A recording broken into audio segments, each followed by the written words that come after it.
Nebraska Territory, 1873. The dust had barely settled on the new town of Redemption, a small settlement nestled between rolling prairie and the distant silhouette of mountains that promised fortune to those brave enough to venture west. Here, where the railroad had only recently connected east to west, the rules of civilization hung by threads as thin as a spider's silk. Olivia Fletcher stood alone on the weathered steps of the whitewashed church, her wedding dress, a cascade of ivory silk and delicate lace that had traveled all the way from St. Louis, catching the golden rays of the setting sun. At 20 years old, with honey blonde hair pinned beneath a veil that now seemed more like a shroud of shame than a symbol of joy, she fought to maintain her composure as whispers rippled through the small crowd of townsfolk who had gathered to witness her union with Thomas Richardson, son of the wealthiest cattle baron in the territory. But Thomas hadn't come. The ceremony scheduled for 4 o'clock had passed into 5, and now the sun was sinking toward the horizon, painting the prairie in hues of amber and gold that mocked the darkness spreading through Olivia's heart.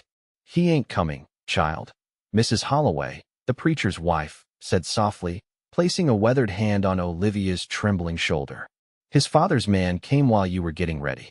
The Richardsons have pulled out, headed to Denver on the morning train." The words struck like physical blows. Thomas had abandoned her without even the courtesy of a farewell. The humiliation burned hotter than any prairie fire as Olivia became acutely aware of the pitying stares and hushed conversations surrounding her. "Don't you worry about the cost of the wedding," Mrs. Holloway continued. "Preacher and I won't be holding you to, thank you," Olivia interrupted, her voice surprisingly steady despite the storm raging within. "But I will settle all debts. I may have been left at the altar, but I still have my dignity." This was the culmination of Olivia's deepest fear, that love was a luxury not meant for frontier life. Since losing her parents to fever 2 years prior, she had built walls around her heart, convinced that attachment only led to devastation. Thomas had seemed safe, practical, wealthy, a strategic alliance rather than a passionate love. She had believed that sensible marriages survived the frontier, while love stories ended in tragedy. Now, even that practical foundation had crumbled beneath her feet. With as much grace as she could muster, Olivia descended the church steps, determined to walk the quarter-mile to her modest boarding-house room without shedding a single tear in public. The gathered townspeople parted to let her pass, their expressions a mixture of pity and curiosity that cut deeper than any knife. "She always did reach above her station," someone whispered, not quite softly enough. What did she expect? Her father was just a failed homesteader who left her nothing but debts. Olivia quickened her pace, her wedding dress catching on the dusty street. The fabric that had represented hope and a new beginning now felt like chains dragging her down into the dirt of redemption. With each step, her resolve hardened. The frontier was no place for dreams or romance. It was about survival, nothing more. "Miss Fletcher." The voice made her pause despite herself. It belonged to Zachariah Miller, a young cowboy who worked the range for the Turnbull outfit north of town. At 26, he cut a striking figure against the golden sunset, tall and lean with sun-bronzed skin and eyes the color of summer prairie skies. His light brown hair curled slightly beneath his Stetson, and a hint of stubble shadowed his strong jawline. Unlike most cowboys who came to town looking for trouble, Zachariah had a reputation for quiet dignity and hard work. "I don't need your pity, Mr. Miller," Olivia said, wishing her voice didn't catch on the last syllable. "Not offering any, ma'am." He removed his hat, holding it respectfully against his chest. "Just thought you might want this." He extended his other hand, revealing her mother's cameo brooch, a family heirloom she had pinned to her bodice that morning. It must have fallen during her hasty exit from the church. "Thank you," she whispered, taking the precious keepsake and clutching it tightly. "Would you allow me to walk you home?" he asked, his voice gentle but not condescending. "Not because you need protection, mind you. Just because no one should have to walk alone after a day like today." Something in his straightforward offer, the absence of pity or judgment, broke through Olivia's carefully constructed facade. A single tear escaped, tracking a path down her cheek before she could stop it. "These streets get mighty rutted," Zachariah continued, offering his arm casually, as if they were simply two acquaintances sharing a stroll rather than a jilted bride and a cowboy witness to her humiliation. Wouldn't want you tripping in that fine dress. Olivia hesitated, then placed her hand lightly on his offered arm. I suppose practical considerations outweigh pride at the moment. As they walked through town, Zachariah kept a respectful distance while providing the buffer Olivia needed from curious onlookers. They had spoken only a handful of times before, brief exchanges at the general store or passing greetings on the street, but there was something comforting about his steady presence. "People will talk," she said after they had walked a block in silence. "People always talk," he replied with a slight shrug, "especially in a town this size. Question is whether we give their words any power." When they reached the boarding house, Olivia paused at the bottom of the steps. "Thank you, Mr. Miller." He replaced his hat and gave a slight nod. "Miss Fletcher." As he turned to leave, Olivia found herself speaking without planning the words. "Why would you help me? We barely know each other." Zachariah turned back, thoughtful consideration in his gaze. "My pa always said you can judge a town by how it treats those having their worst day." A small, genuine smile softened his features. "Figure the same goes for judging a man." With that, he tipped his hat and walked away, leaving Olivia standing in the gathering dusk, the weight of the day pressing down on her shoulders, but somehow feeling a fraction lighter than before. 2 weeks after the wedding that wasn't, Olivia stood behind the counter of Murdoch's general store, carefully recording inventory in the leather-bound ledger. After being left at the altar, she had needed to secure employment quickly. The position at Murdoch's had been a stroke of unexpected fortune. The previous clerk had eloped with a passing cattle buyer, leaving Mr. Murdoch shorthanded just when Olivia most needed work. "Need to add 5 pounds of coffee beans to that order for Fort Kearney." Mr. Murdoch called from where he was arranging dry goods. "The lieutenant said they're running low earlier than expected." "Yes, sir," Olivia replied, making the notation in her neat handwriting. The work suited her, orderly, predictable, and most importantly, it allowed her to maintain her independence while the gossip about her failed wedding gradually subsided. The bell above the door jangled, and Olivia looked up to see Zachariah Miller enter, removing his hat as he crossed the threshold. Their paths had crossed several times since the day of her abandoned wedding, each interaction marked by a simple courtesy that asked nothing of her but somehow eased the knot of bitterness that had formed in her chest. "Morning, Miss Fletcher," he greeted, approaching the counter. "Mr. Murdoch." "Zach, how's the Turnbull spread faring? Heard you boys were having trouble with that new herd from Texas," Mr. Murdoch called cheerfully. "Settling in now that we've got them used to the North Country," Zachariah replied. "I've come with the ranch order." He placed a folded paper on the counter. "Mr. Turnbull says to put it on the account, as usual." Olivia took the list, their fingers brushing momentarily.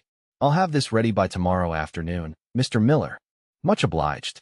His eyes, bluer than any prairie sky, held hers for a moment longer than necessary. "Though I was hoping you might have time to gather it today. I'm in town overnight before heading back." "I believe that could be arranged," she replied, surprised by the small flutter in her stomach. As she began collecting the items on his list, Zachariah leaned against the counter, watching her efficient movements with quiet appreciation. "Mr. Miller," Olivia said carefully as she measured out coffee beans, "may I ask you something?" "Anything, Miss Fletcher. Why did you really help me that day? And don't say it was just your father's wisdom guiding you."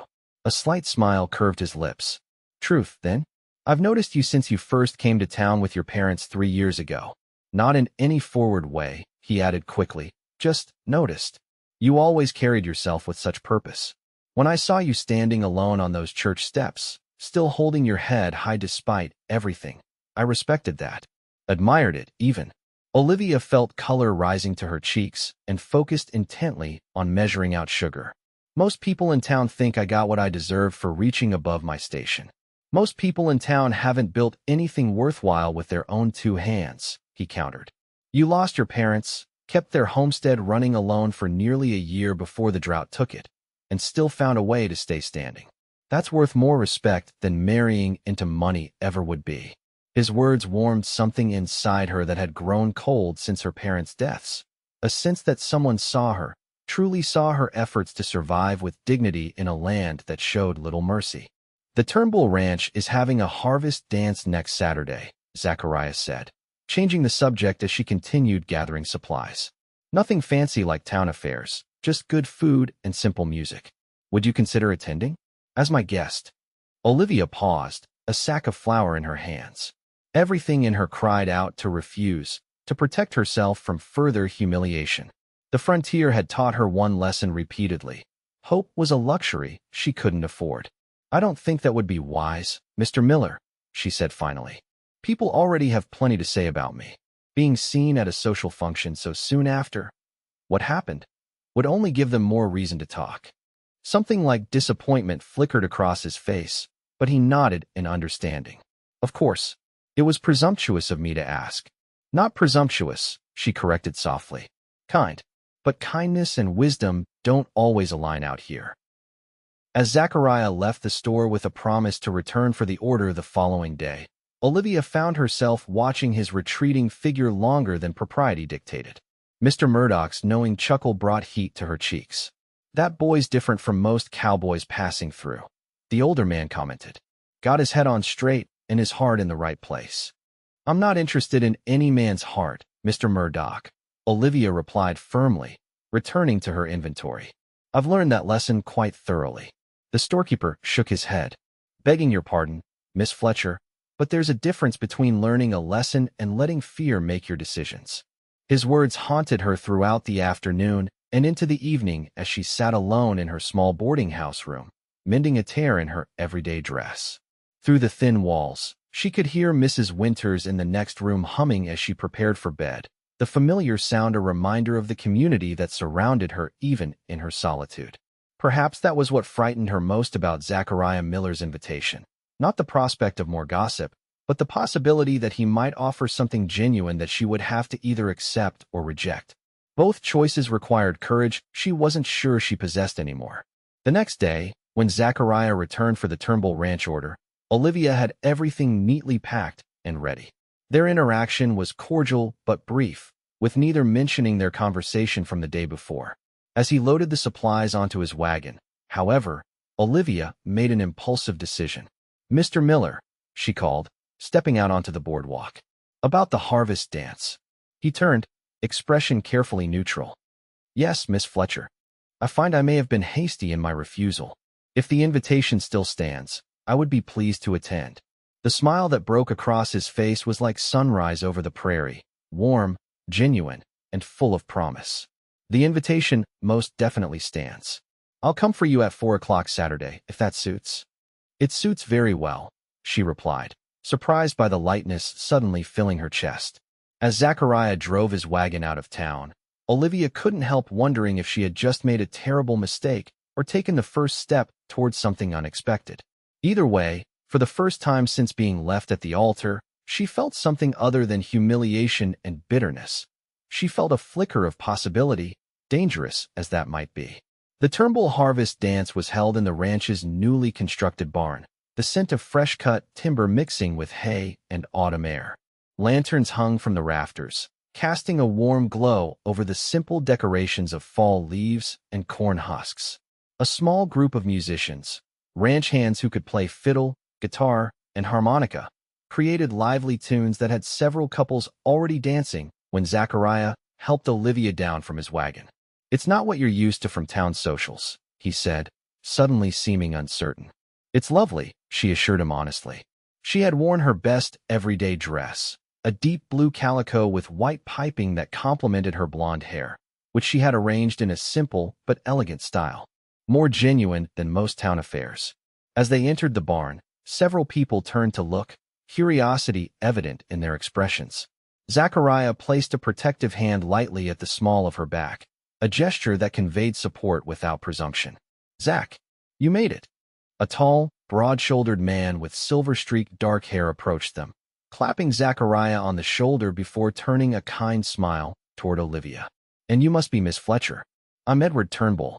My wife Ruth has been pestering this young man to bring you around ever since he mentioned you. A pleasure to meet you, Mr. Turnbull, Olivia replied, feeling her anxiety ease at the rancher's welcoming manner.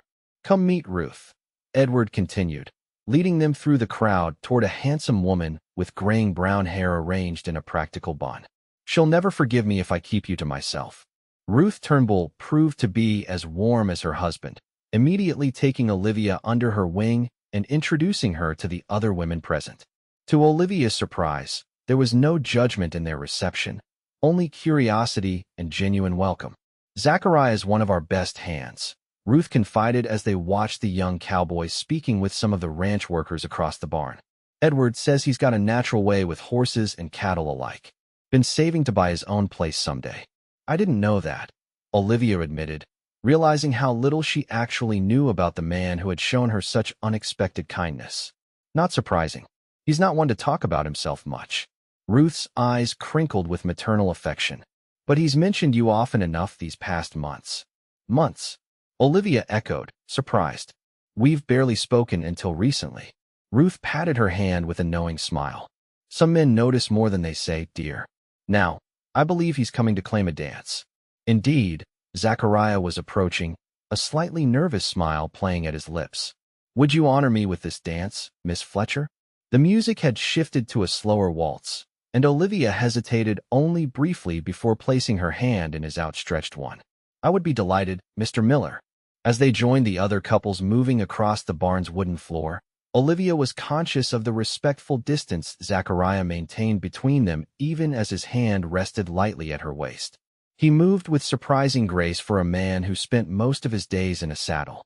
"You dance beautifully," she commented, surprised by how comfortable she felt in his arms. "My mother insisted all her boys learn. Said a man should know how to do more than rope cattle and break horses."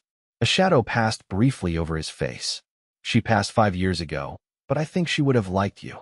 "Tell me about your family," Olivia encouraged, realizing she wanted to know more about him, about the experiences that had shaped him into the man who would help a stranger on her worst day. As they danced, Zachariah spoke of growing up on a small farm in Missouri, the middle of 5 brothers, and how they had come west after the war had taken their father and oldest brother. He spoke of his mother's strength in holding the family together, of working cattle drives to help support them until consumption claimed her 3 winters past. "My brothers are scattered now," he finished. 2 in California, 1 back in St. Louis. "I came north because I heard a man could still make something of himself here if he was willing to work hard enough." "And is that what you're doing? Making something of yourself?" His eyes met hers, earnest and clear. "Trying to. I've saved nearly enough for a small homestead claim. Not much compared to the Turnbull spread, but it would be mine. A place to build on." The music ended, and they joined the applause for the musicians, but neither moved to separate. Instead, Zachariah gently guided her toward the barn doors. "Would you like some air? It's getting warm in here." Outside, the autumn evening had painted the sky in deep purples and fading oranges. The air carried the crispness of approaching winter, a reminder that the harsh season would soon be upon them. They walked a short distance from the barn, the music and laughter creating a backdrop to their conversation. "Thank you for inviting me tonight," Olivia said, drawing her shawl more tightly around her shoulders. "I've enjoyed myself more than I expected to." "I'm glad." Zachariah hesitated, then removed his jacket and draped it gently over her shoulders. "May I ask you something now, Miss Fletcher? I suppose turnabout is fair play, Mr. Miller. Why did you really accept my invitation, after you'd already declined?" The directness of his question caught her off guard, but she found herself answering honestly. "Because you scared me." His eyebrows rose in surprise. "I scared you. Not you personally," she clarified. "What you represent. Possibility. Hope." She looked out at the darkening landscape. "I've learned the frontier doesn't reward hope, Mr. Miller. My parents hoped for a bountiful harvest, and drought took everything. I hoped for security through marriage, and ended up humiliated. Hope feels dangerous out here." "The frontier is dangerous," he agreed quietly, "but facing it alone is more dangerous still. That's why people form communities, build towns, create ranches like this one. No one survives the frontier alone, Miss Fletcher." "Not really." His words struck a chord deep within her. Since her parents' deaths, she had been so focused on protecting herself that she had rejected the very connections that might have sustained her. "I'm not proposing anything improper," Zachariah continued, his voice gentle. "Just friendship for now. A chance to know each other better." "Friendship," she repeated, testing the word. "I think I would like that, Mr. Miller." "Zachariah," he corrected with a smile. "Or Zach, if you prefer. Friends typically use first names." "Then you must call me Olivia," she replied, returning his smile with one of her own, small but genuine. As autumn deepened into winter, Olivia and Zachariah's friendship blossomed against the backdrop of Redemption's harsh frontier realities. He made a point to visit town whenever ranch duties permitted, sometimes just for brief conversations at the general store, other times to escort her to church on Sundays or to share a meal at the town's modest restaurant. Through their conversations, Olivia discovered a man of substance beneath the cowboy exterior, thoughtful, well-read despite limited formal education, and possessed of a quiet determination that matched her own. Zachariah, in turn, found himself increasingly drawn to the strength and resilience that allowed Olivia to face each day with dignity despite the setbacks life had dealt her. December brought heavy snows that isolated Redemption from the outside world for weeks at a time.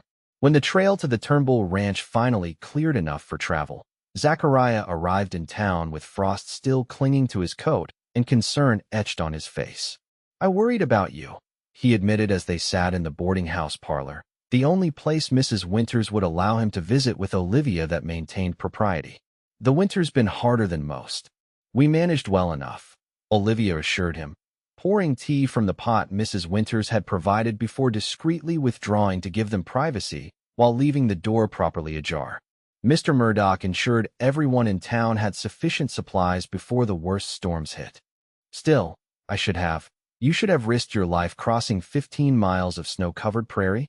She raised an eyebrow. "That would have been foolish, Zachariah, not gallant." He chuckled, the tension in his shoulders easing.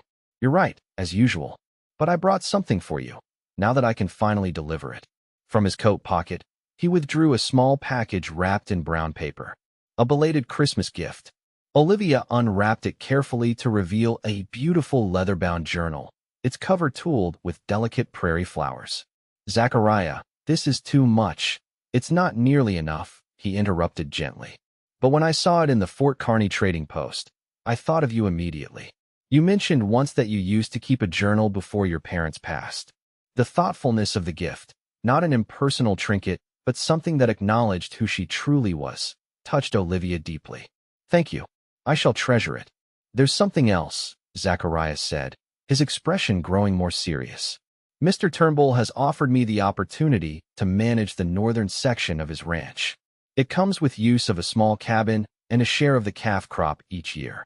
"That's wonderful news," Olivia exclaimed. "You've earned his trust. It means I can start building something of my own, within his larger operation." Zachariah leaned forward, his eyes earnest. "Olivia, I know we agreed on friendship, and I value that more than I can say. But my feelings have grown beyond friendship, and I would be dishonest if I didn't tell you so." Olivia's heart quickened, both with joy and fear. Over the months, she had found her own feelings changing, deepening into something that frightened her with its intensity. But the memory of standing alone at the altar still haunted her. "Zachariah, The parlor door burst open, and Mr. Murdoch appeared, his face flushed with exertion. "Miss Fletcher, thank heavens you're here. Mrs. Peterson's time has come early, and with the doctor away in Council Bluffs, we need every capable woman. Mrs. Winters said you helped with births back on your homestead?" "Yes, with our neighbors during difficult times," Olivia confirmed, already rising to her feet. "Is it her first? Third, but coming too soon? Her husband's beside himself." Olivia turned apologetically to Zachariah. "I must go." "Of course," he nodded, understanding immediately. "Can I help in any way?" "Perhaps fetch water from the well for boiling," Mr. Murdoch suggested. "The Peterson place is at the end of Oak Street." For the next 14 hours, Olivia worked alongside 3 other women from town to help bring Martha Peterson's premature son into the world. The baby boy arrived small, but with surprising strength in his lungs, his cries piercing the tense atmosphere of the bedroom as dawn broke over Redemption. Throughout the ordeal, Zachariah remained at the Peterson home, chopping wood to keep the fires blazing, boiling water as needed, and offering quiet support to the nervous father. When Olivia finally emerged from the bedroom, exhausted but triumphant, she found him dozing in a chair by the kitchen stove. He awoke at her entrance, immediately alert. The mother? The child? Both alive and fighting, Olivia confirmed, accepting the cup of coffee he poured from the pot, keeping warm on the stove. The next few days will be critical, but I believe they'll survive. Thanks to you, Zachariah said softly, admiration clear in his eyes. Olivia shook her head. I only did what needed doing. Any woman here would have done the same. But not all would have the knowledge or steady hands to do it effectively. He hesitated, then continued. Watching you tonight, your calmness in crisis, your practical wisdom, it only confirms what I've known for months, Olivia. You're extraordinary. The raw honesty in his voice broke through her exhaustion. About what you said earlier, before Mr. Murdoch arrived. You don't need to answer now, Zachariah assured her. You're exhausted, and I feel the same way, Olivia interrupted, the words emerging before she could reconsider them. My feelings have grown beyond friendship too. But Zachariah, I'm afraid. Not of you, but of believing in possibilities again. The frontier takes so much. It does, he agreed, reaching across the table to take her hand. But it gives, too, when we're brave enough to reach for it. Together, his hand felt warm and solid around hers, an anchor in the uncertain world they inhabited. For the first time since her parents' deaths, Olivia allowed herself to consider a future shaped by hope rather than fear. Together, she repeated softly, I would like to see what that might mean. Spring arrived with renewed promise for redemption and its inhabitants. The railroad brought increased traffic and trade, the town expanding with new buildings and businesses. At Murdoch's general store, Olivia had been promoted to assistant manager, a position that recognized her meticulous bookkeeping and growing business acumen. Zachariah, true to Mr. Turnbull's offer, had taken charge of the northern section of the ranch. Spending his days between the main ranch and the small cabin, he was steadily improving with an eye toward permanence. His visits to town became more purposeful, often including specific questions about what might make a cabin more comfortable for a woman accustomed to town living. Their courtship progressed with careful respect for Olivia's previous experience, Zachariah never rushing or pressuring. They attended church socials together, shared Sunday dinners at the boarding house under Mrs. Winter's approving eye, and exchanged letters during the weeks when ranch work kept them apart. In late April, during one of his visits to town, Zachariah invited Olivia to ride out to see the cabin he had been working on. With Mrs. Winter's blessing and insistence on their return before dusk, they set out on horseback, Olivia riding the gentle mare Zachariah had borrowed specifically for her. The northern section of the Turnbull Ranch sprawled across rolling prairie dotted with spring wildflowers and new grass. As they crested a small rise, Olivia caught her first glimpse of the cabin nestled against a stand of cottonwoods, a small creek winding nearby. It's not much to look at yet, Zachariah said as they approached, suddenly seeming nervous. But the foundation is solid, and I've added a proper stone chimney since winter. The cabin was indeed simple, a one-room structure with a small attached lean-to that Zachariah explained would become a separate kitchen when completed. But Olivia could see the care that had gone into its construction. The well-fitted logs, the neatly framed windows that would catch both morning and afternoon light, the sturdy door with iron hinges that must have cost a significant portion of his savings. You've done all this yourself? She asked, dismounting with his assistance. Mostly. Some of the ranch hands helped with raising the walls and setting the roof beams. He secured the horses to a hitching post he had installed beside a newly dug well. Would you like to see inside? The interior was spare but thoughtfully arranged. A stone fireplace dominated one wall, a narrow bed stood against another, and a handcrafted table with 2 chairs occupied the center of the room. What caught Olivia's attention, however, was the small bookshelf beside the single window, already containing several volumes. You remembered I enjoy reading, she said, running her finger along the spines of the books, a collection of Shakespeare, a volume of Tennyson's poetry, and several practical guides to frontier living. I want whoever shares this cabin to find joy here, not just survival, Zachariah replied, watching her closely as she explored the space. Olivia turned to face him fully, suddenly understanding the purpose behind this visit. Zachariah, he crossed to her in 2 strides, taking her hands in his. Olivia Fletcher, I know you've been hurt. I know the frontier has taken much from you. But I believe with all my heart that we could build something meaningful together, not just a homestead or a ranch, but a life of purpose and, God willing, joy. Dropping to one knee, he continued, "I'm asking you to marry me, not for convenience or security, but because I have come to love you more than I thought possible. Whatever challenges come, drought or blizzard, illness or hardship, I want to face them with you beside me."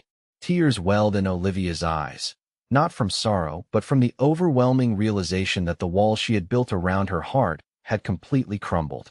In their place stood something stronger, trust in the man before her and in her own capacity to risk love again. "Yes," she whispered, then more firmly, "Yes, Zachariah Miller, I will marry you." He rose and gathered her gently in his arms, his kiss conveying everything words could not: promise, devotion, and the certainty that whatever the frontier might bring, they would face it together. The August morning dawned clear and bright, the kind of perfect late summer day that seemed designed for beginnings. In the same whitewashed church where Olivia had once known her greatest humiliation, she now prepared for a moment of profound joy. This time, there was no elaborate gown shipped from St. Louis, no wealthy family connections to impress. Instead, she wore a simple dress of ivory cotton with blue embroidery that she had sewn herself, her honey blonde hair adorned with wildflowers gathered by Ruth Turnbull that morning.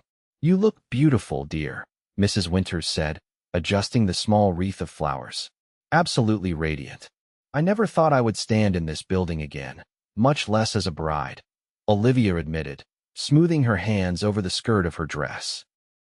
"Sometimes life's greatest blessings come after our deepest disappointments," the older woman replied wisely. "That young man waiting at the altar loves you truly. Anyone with eyes can see it." The church bell rang, signaling it was time. As Olivia prepared to walk down the aisle alone, having no family to give her away, the door opened to reveal Edward Turnbull in his Sunday best. "Miss Fletcher," he said with a warm smile, "I hope you won't think me presumptuous, but Zachariah mentioned you had no family present today. Ruth and I have come to think of him as the son we never had, and we would be honored if you would allow me to escort you down the aisle."